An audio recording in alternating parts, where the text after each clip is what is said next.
Buonasera a tutti, good evening and welcome to the Italian Radio Hour. Io sono Viviana and I would like to welcome back our regular listeners and also welcome any new listeners. Also be sure to like us on Instagram and Facebook at Italian Radio Hour and subscribe to our YouTube channel to catch up on any past video interviews. Vorrei dare il benvenuto ai nostri ascoltatori da tutto il mondo, grazie per essere con noi anche oggi mentre continuiamo il nostro viaggio per l'Italia e la cultura italiana. Well, if you were in Los Angeles just a few days ago, you were probably hearing and reading all about a great event, Taste of Italy, that took place. And today we're going to have a conversation with, I almost feel like calling her a dear friend of mine, although we have never met. But when I grow up, I want to be like her. And I'm specifically referring to Marianna Gatto, who is the executive director and co-founder of the Italian American Museum of Los Angeles. But before our conversation with Marianna, a little pubblicità. Parli italiano? Do you want to learn, improve, or master your Italian? Istituto Mondo Italiano can help. Located in the heart of Regent Square, Mondo Italiano offers small group classes and one-on-one private tutoring to help you learn Italian in no time. Visit us online at www.istitutomondoitaliano.org. Well, welcome back to the program, Marianna. How are you? Thank you so much. I'm so happy to be back. I think the last time we spoke, we did one of these interviews was late 2021, right? It was still the pandemic. Exactly. So, but, you know, it's just sometimes I kind of say it's love at first sight when you see someone doing so much to promote the Italian culture, the Italian American culture with a lot of content, a lot of style, that's for sure. And great programming. As I said, I associate all of these to you, Marianna. You have done a fabulous, and you continue to do a fabulous job. Where that's why I said when I grow up, I want to be like God you. bless you. Thank you. And I have years older than you. So. Mutual respect for you. You know, I think we know that it's not easy to do what we do. I know that sounds a little bit self-important, but there's not often a lot of glory in it. We don't do it for the money. We really do it for the love of our culture, of our heritage. And as one professional Italian to another, and by professional Italian, I mean, we do this full time, you know, tremendous respect and admiration. So just to give a little bit of background on Marianna, of course, she's been one of the people behind, you know, the campaign to secure substantial public funding to renovate the Italian Hall that eventually, it's an historical building, eventually became the Italian American Museum of Los Angeles. So she's an historian, she's an author, she focuses on Italian Americans in Los Angeles and the West. And not only, but I really, really enjoy to learn more about fellow Italian Americans in Los Angeles, Little Italy, and then you have other publications. And as I said, there are endless the activities that you offer within and outside the Italian American Museum of Los Angeles. And I just wanted to start maybe with the one that is probably the most glamorous for the last, you know, it just occurred on September the 23rd, which was the Taste of Italy. I'm going to try to pull out a picture, but I was wondering, from what I saw, it was an amazing and very successful event. Can you tell us a little bit about, first of all, the organization? That was probably a major undertaking. What did the attendees experience? What was the goal of this event? And I know also that this went into funding some programming for the museum. So I'm going to let you tell us all about. Yeah, so Taste of Italy, and this would have been the 15th year that we present the event, but we took a 3-year hiatus during the pandemic. So Taste of Italy is an upscale food and wine event that features some of the region's best Italian restaurants, wonderful wines from all over Italy, as well as California, and a variety of musical acts. It all takes place adjacent to the museum in what was the city's earliest Italian enclave. It's a historic part of Los Angeles that, you know, when the sun sets and the lights go on, you almost feel as if you are in like in a piazza somewhere in Italy. And of course, we have some, again, fantastic restaurants that many of whom have been with us since the very beginning, some of the best restaurants in the region. And it's really kind of a showcase of all things Italian when it comes to excellent Italian products, cuisine that's representative of Italy's various regions, as well as, kind of like what has become very important to us as Italian Americans as well, like some of the recipes that trace their origins to, this side of the Atlantic.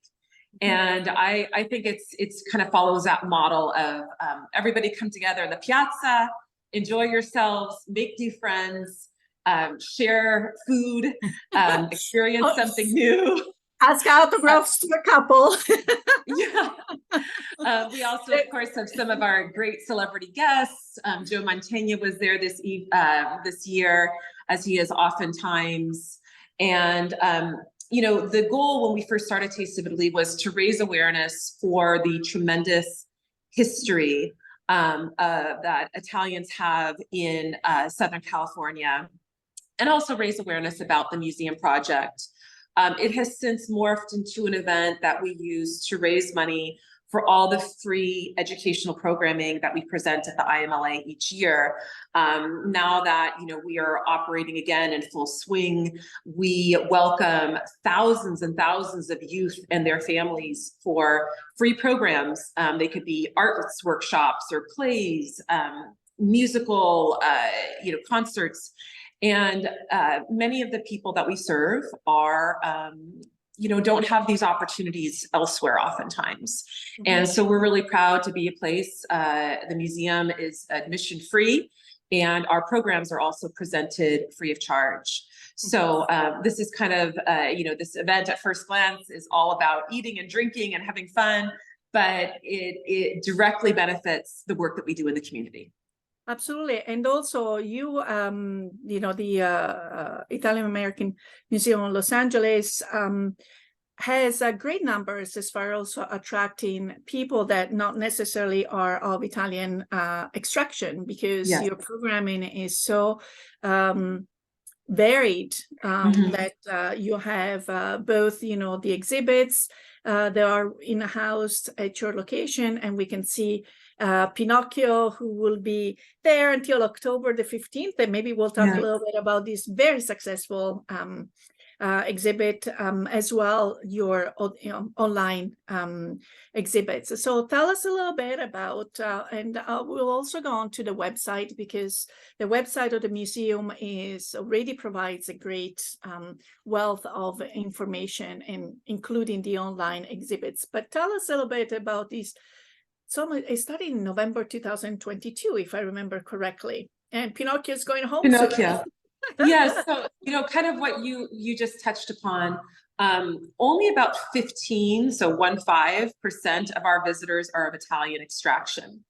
And what we're charged with doing here is creating exhibitions and presenting content in a way that is interesting and relevant. Our goal is for people to, enter the museum, visit our permanent exhibition and say, oh, this is interesting. I didn't realize that Italians experience this, or this is kind of similar to my family's history. What we really hope to be is, in showcasing the Italian American experience, also encourage people to question and to, examine more the American experience, their own experiences. But back to Pinocchio, this was an exhibition that we first conceived in 2018. And it was a tremendous undertaking. We worked very closely with Fondazione Carlo Collodi. Carlo Collodi was, of course, the author of Pinocchio. Pinocchio was written in the late 1800s as a story for children, as kind of like a story of morality, the consequences of bad behavior. And it has since been translated into more languages than any other book besides the Bible. And we asked the question, why? What is responsible for Pinocchio's enduring fame, this ongoing interest in this little boy? And so we present, you know, the original work as part of the exhibition. We're showcasing one of the only first edition copies of Pinocchio that remains in the world. I believe there's 6, and this is one that we were, interestingly enough, UCLA, the University of California, Los Angeles, was generous enough to loan us.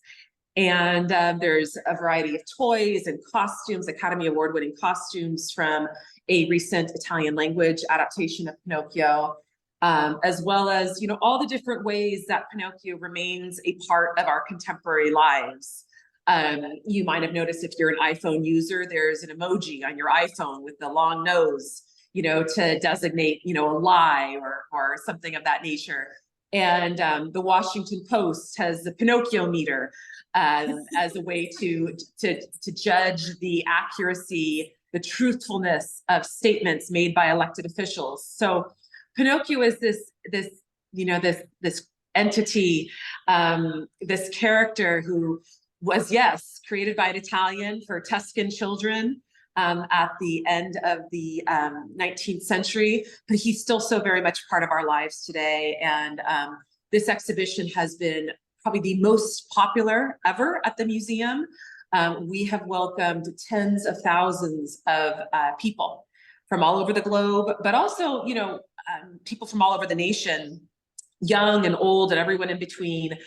There's something for everyone in this exhibit, and I'm very proud, you know, of the museum for, you know, for this project, which overcame a lot. You can imagine during the pandemic there were some interesting times.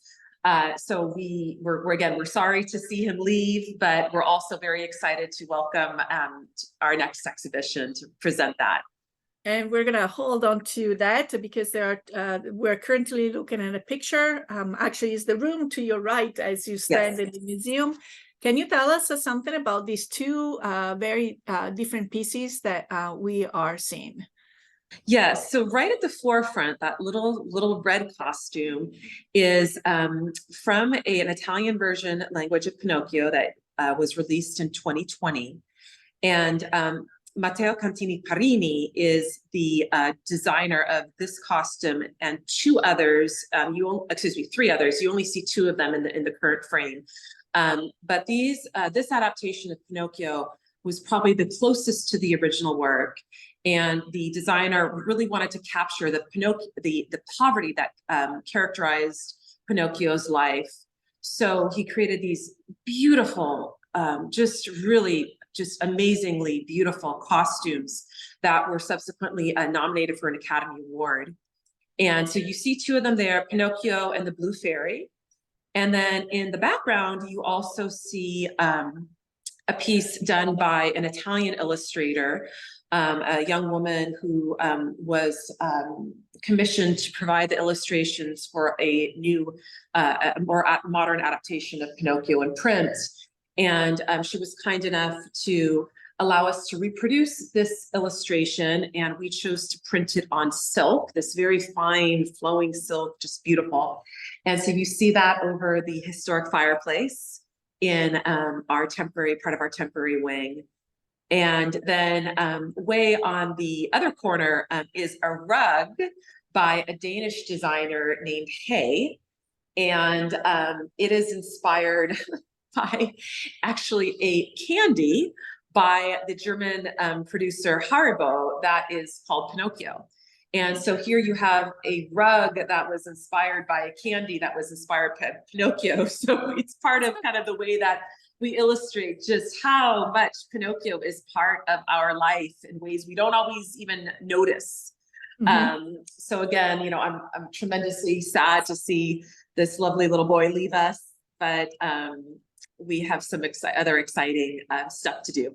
Absolutely. And just FYI, there's going to be a new exhibit in Milan, and I believe it's in November, where 60 designers will provide objects of, you know, whether inspired by Pinocchio. So not necessarily just the toys and everything.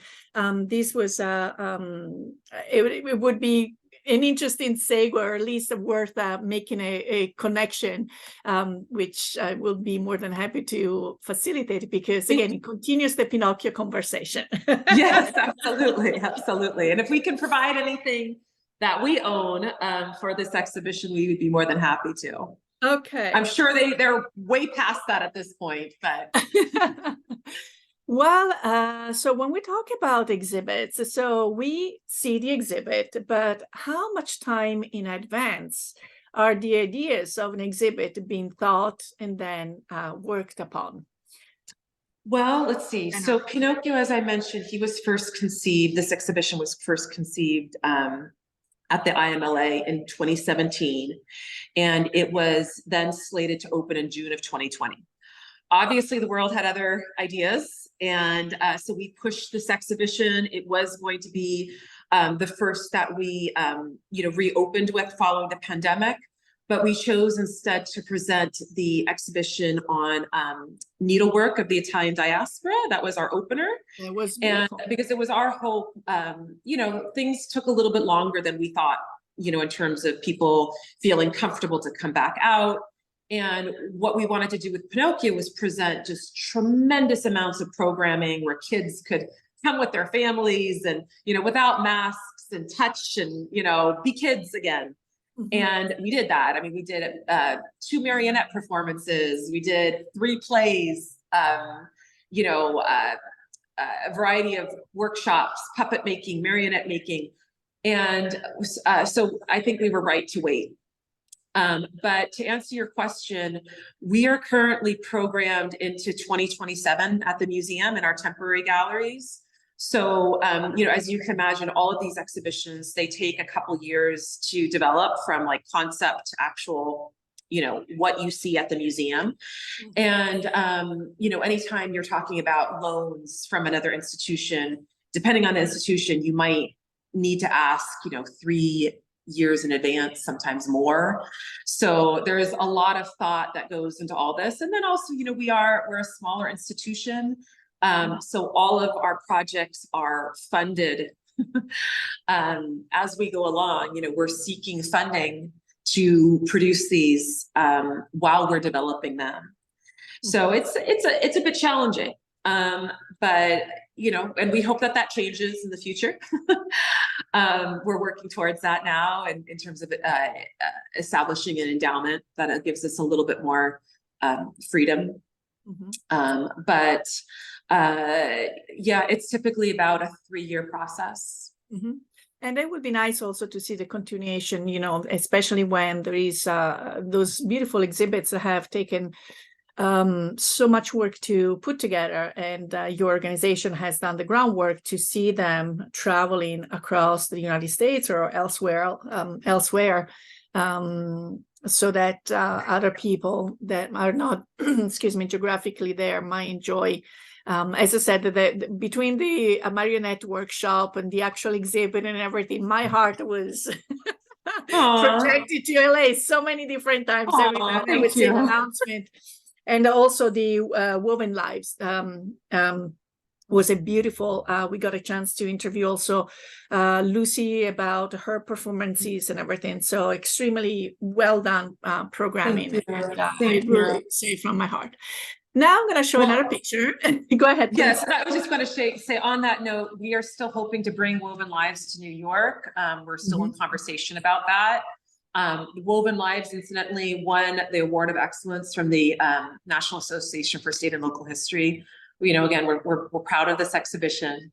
But also, some of the smaller museums, their greatest challenge is to get people, to come back once they've seen their permanent exhibition, to get people coming through their doors. And programming, temporary exhibitions are a great way to keep people coming into your door, to your facility. So we also hope to continue to serve as a resource for other museums, whether they're Italian American museums or not, and bring some of these exhibitions to different communities. We were touching upon this earlier. Many of our previous exhibitions will create, if we have the funding and the time, a virtual version that continues to live on our website. but we'd love to continue to bring, the actual physical versions to other communities and have that serve as like an impetus for people to continue to visit their facilities. But anyway, I apologize for interrupting. No, absolutely, because the segue was going to be what's next. And I'm going to share a picture that I think will give us a little bit on the introduction. It kind of ties into these. I think this picture was in 2022 at the beginning of it. Yes. Some of the research. And then the exhibit, when is, so let's officially said your upcoming exhibition is? Yes, our coming exhibition is titled Louis Prima, Rediscovering a Musical Icon. And, I imagine that many of your listeners are familiar with Louis Prima. He was, of course, an incredible jazzman and songwriter, an extraordinary performer. But we kind of noticed something interesting happening. And that is, if you go on TikTok or Instagram, you see tons and tons of reels that use Louis Prima's music. But if you ask the average person who might be, kind of younger than that age to remember Louis Prima, they have no idea who you're talking about. If you play his music, they say, oh yeah, Angelina, or Che La Luna. I mean, everybody who's, posting a video eating a piece of pizza, they're using Prima's music oftentimes. And but it's more than that. Louis Prima was one of the first musicians to really say, no, my name isn't Lou Prime, I'm Louis Prima. During World War II, when a lot of people were Americanizing their names, when Dino Crocetti was becoming Dean Martin, Louis Prima remained Louis Prima, and he sang in Italian at a time when that was frowned upon. And in being so proudly Italian and displaying his ethnicity in this very proud way, he helped pave the path for others, including Frank Sinatra and Perry Como and many, many other musicians that followed. So this exhibition examines his roots. He was born to parents that were of Sicilian origin in New Orleans. New Orleans was and remains at that time, a very diverse city where African Americans and Italian Americans often lived side by side, and they shared some of the same economic and political and social rituals. And so this exhibition examines kind of his very diverse roots, his inspirations, and how he came to do things like entertain at the White House at the JFK's inauguration. So it will be also an exhibition that presents a little something for everyone. But to answer your question, the photo that you see on the screen, and I apologize for being long-winded, this exhibition, we started working on it in 2020. I should have mentioned them earlier, but our chief collaborator and sponsor is the Gia Mayon Prima Foundation. And you see pictured next to me, Lena Prima, who's Gia Mayon's daughter. So Louis Prima's one of his two youngest children. And she, of course, continues to perform in New Orleans. And this image was taken at the Jazz Museum, the New Orleans Jazz Museum, who presented an exhibition on Louis Prima.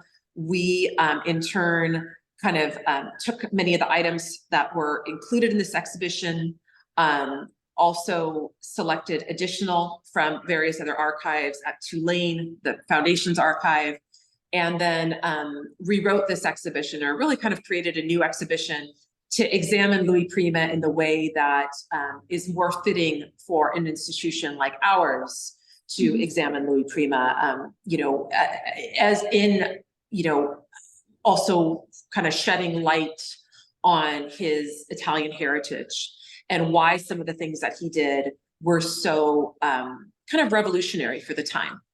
So lots of surprises. I hope I didn't give too much away, but if you're in town, if you're in Los Angeles between November of this year of 2023 and October of 2024, we hope you'll come visit the exhibition. We also have a lot of programming lined up, a lot of really fun stuff, from swing dance lessons to live performances.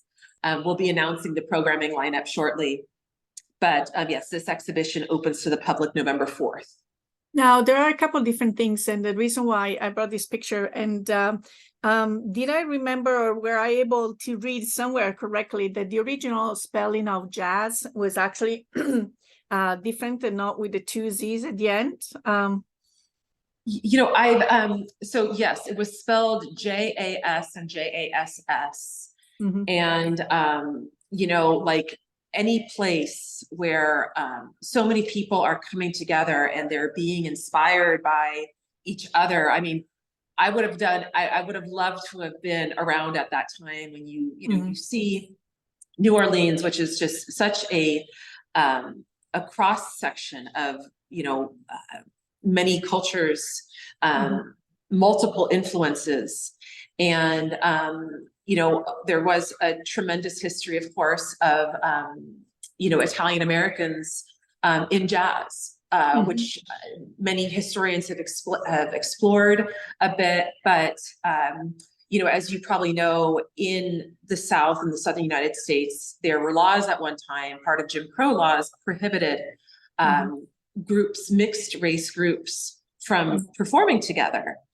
Even though, you know, you saw African-American musicians, you saw more Anglo musicians, you saw Italian musicians, and they, you know, for what it looks like to me, oftentimes, they weren't really focused on skin color as they were on creating art, making music. And in places like the French Quarter, there were a number of Italian-owned nightclubs, and they kind of, you know, thumbed their nose at these rules. And you saw a lot of integrated groups performing in these venues at a very early time. And, you know, again, I won't claim to be an expert on all those details, but I find it rather fascinating and encouraging that, you know, there was, you know, such this interplay, this, you know, kind of exchange between Italian-American musicians, African-American musicians, and all the different people who are coming together to make art, to make music in New Orleans during that time.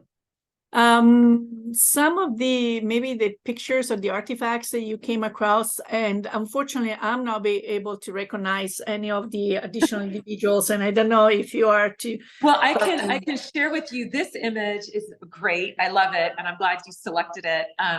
So this image is from a film that Louis Prima was featured in the 1930s. So, you know, Prima, of course, starts in New Orleans, and then he's given his break by Italian-Canadian band leader who brings him to New York, and he performs in the Big Apple. And then Hollywood beckons, and Louis Prima is given an opportunity to come out to LA and be the partner at a nightclub called the Hollywood Famous Door. And he's already a bit of a phenomenon at that time. He's already had some hits, and he's kind of, you know, the handsome band leader. So he was given an opportunity to appear in several Hollywood productions, including this one, where he's pictured with some of the other members of his band, the New Orleans Gang. And so this is a still where they're driving through Hollywood, and Prima's behind the wheel. I can't identify all the other gentlemen off the top of my head, but if you like, I could go back and we can put it in the comments. No, that's okay. That's okay. Let me see. Can you see now the yes, I can. Music? Yes. And I can see your gloves, because obviously handling, you know, any type of material, I mean, any type of reperti, yes, it requires a certain type of handling. Yes. So this is the original sheet music for Sing, Sing, Sing, which is a song that Louis Prima wrote.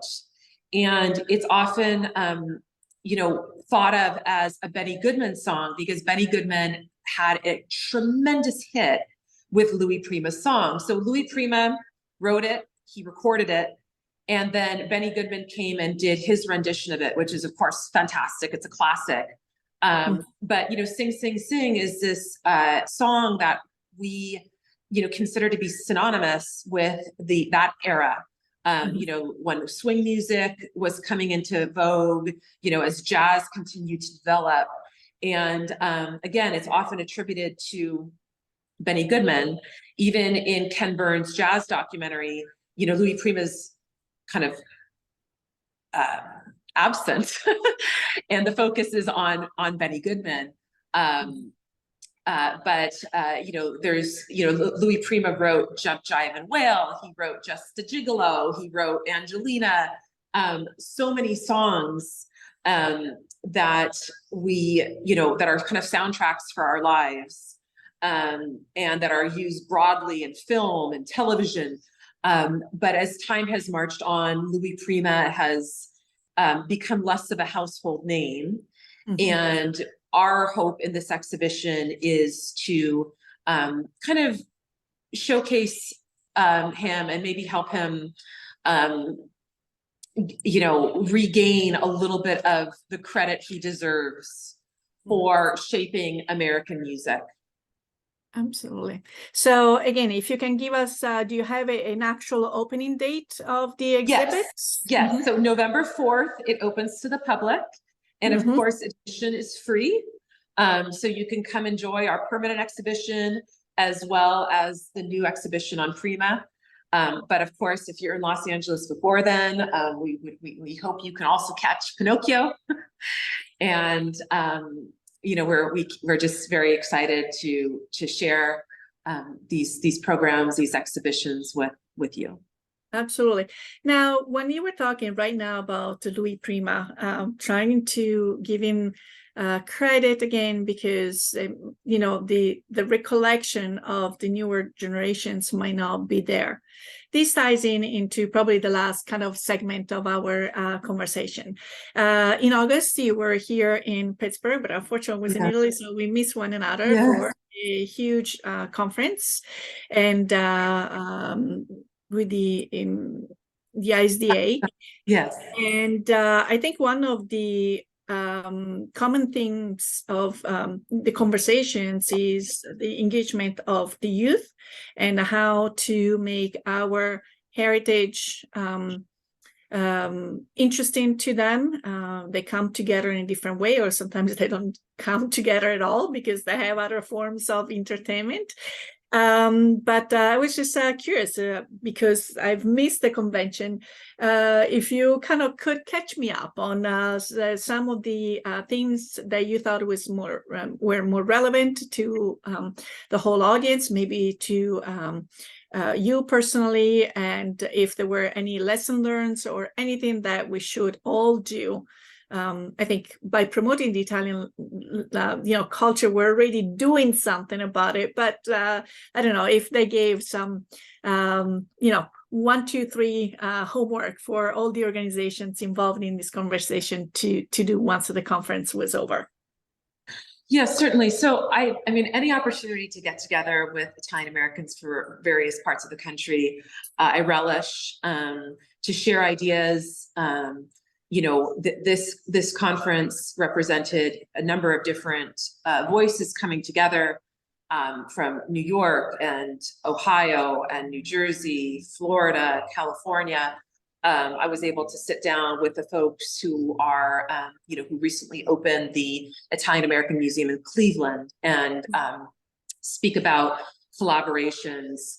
As for youth specifically, one thing that was very encouraging to me at this conference was some of the younger chapters, or some of the newer chapters, I should say, of ISDA that have been, and by ISDA, I should just spell that, I should, spell the acronym. That's the Italian Sons and Daughters of America, a great organization with, very long and storied roots in Pittsburgh and also, in Ohio and that neck of the woods. But who's doing, tremendous work today, engaging people online through all their incredible content, and who's also investing in the future. You probably are aware that the ISDA was one of the chief sponsors of the Italian American Future Leaders Conference in Florida. And that was also something that I was participated in. I actually served on the advisory board of. This was a brainchild of Pat O'Boyle, my dear friend and kumpare Pat, and John Viola. And they were really the two that spearheaded it, found the funding for it, and put together this incredible conference that, and you talk about a historic event. That was a historic event last January in Florida, where we had, you know, over 100 young people come together from various parts of the country and who are just incredibly engaged in their heritage and preserving it. And whether they're nurses or attorneys or they're still in college, their Italianità is an important part of their lives. And I was so encouraged to see these young people, and by young, I mean, you know, 21 to 35-ish, who are playing, you know, who hold leadership roles in their communities. And that to me was, you know, an indicator that, you know, we were kind of that generation that bridged that. I think that bridged the generation where to be Italian wasn't necessarily a good thing. You didn't want to speak about it. You didn't accentuate it as much as maybe some other groups feel safe to now. But that indicated to me that there is a group of young people who indeed are the future leaders. They are leaders now, and they will continue to carry this through. And I look forward to participating in the upcoming conference in Florida, which I think promises to be even larger. And, you know, so I'm, you know, very proud of that. Absolutely, because I mean, I was talking to John Viola and Pat O'Boyle. We actually had episodes on, you know, what the Italian American podcast and the Italian and everything, because we do share, I think, a common philosophy, and it will make me extremely happy if somehow I can contribute also to this leadership conference for the young Americans, because in our as an organization we deal indeed with that age group and their younger parents who are in, and the even younger, you know, when we have the summer camps, you know, the parents that invest in sending kids to Italian summer camp versus some other things, and then eventually people think it is just an Italian thing. We do we do little science experiments, we cook, we learn about history and geography, so it really touches all the disciplines, and in addition to the language. Now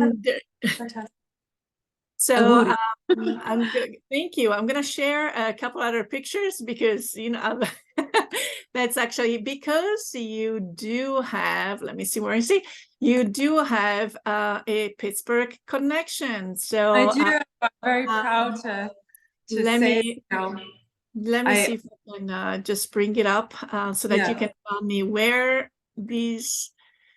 Which one are you looking for? I'm looking for, I do have it, I'm just trying to share it. I think it's your grandparents' house. My grandfather. Yeah, that was my grandfather. So my grandfather arrived in the United States in 1919, and he worked in a coal camp in Point Marion for a while, and then he moved to New Kensington, or New Ken. And my you know, my background is in history research, so any family history, anything like that, I can help you track it down. But I obviously, this is way before my time, but that was kind of like a boarding house that he lived in, and I found that address and tracked down the house.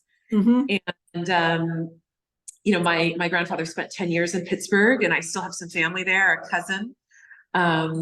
And it's, you know, I did not grow up going to Pittsburgh because my grandfather then moved to Colorado to continue working in the steel industry. But I always felt this sense of connection to Pittsburgh. And this was only my second time there. And it's a great city. I really enjoy it. you know, Did it's you a, did you leave owning a motorcycle as well? oh, so Well, this actually, is, it's funny because I do ride motorcycles. So for me, well, here they say Gatto. So it was always a point of reference. So when I saw you in front of that, it's like, I wonder if it is the same family, because I have also students whose last name is Gatto, or yes. and I was trying to establish if by chance there is a connection. So So from what we can tell, we might be very distantly related, but we're talking very, very distantly. But you know, years ago, my father actually discovered this dealership. He had purchased some shirts that, you know, we all wore. And then the first time I was in Pittsburgh, I went to visit the dealership, which is owned by just a wonderful gentleman named George Gatto and his sons. And they were all so incredibly welcoming that, of course, you know, typical Italian-American style, they embraced me. And, you know, so we've kept in touch, you know, for a number of years, and I let them know I'd be coming. So of course, you know, they opened their doors, and just lovely people. And so although the DNA might be a little bit distant, they certainly are, I wouldn't mind being adopted by the family. They're just lovely, lovely people. No motorcycle, though. I think it's no motorcycle. Okay. And I think they also have, you know, they have bicycles, they have ATVs, you know. Yeah. They're very well known for anyone that is into two wheels or the ATVs.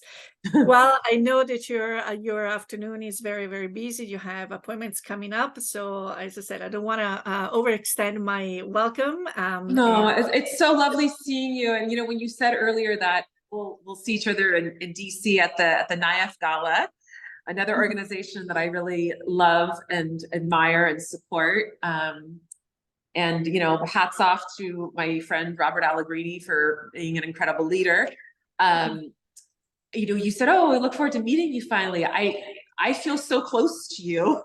You know, I said, "Wait a minute, we feel like we've been around each other, we've hung out, we've had dinner, but we haven't." So again, like the Italian warmth. Absolutely. So, well, unfortunately, our time together is up. Il Big Ben ha detto stop. It's time for us to say arrivederci e alla prossima. We want to thank you for tuning in into the program. And if you have any questions or comments, or if you have any topics you would like us to address, you can contact us at theitalianradiohour@gmail.com. We would love to hear from you. And remember, if you or any of your family and friends have missed a prior episode or would like to listen to this episode again, please visit our website at www.istitutomonditaliano.org and click on the Italian Radio Hour tab. You can also subscribe to the Italian Radio Hour on YouTube, or where you catch your favorite podcasts. And I would like to profusely thank my friends to meet in the first live, Marianna Gatto. Thank you so much for having me. It's always a pleasure. Absolutely. And our sponsor, Istituto Mondo Italiano. And until next time, alla prossima. Ciao, ciao. Ciao.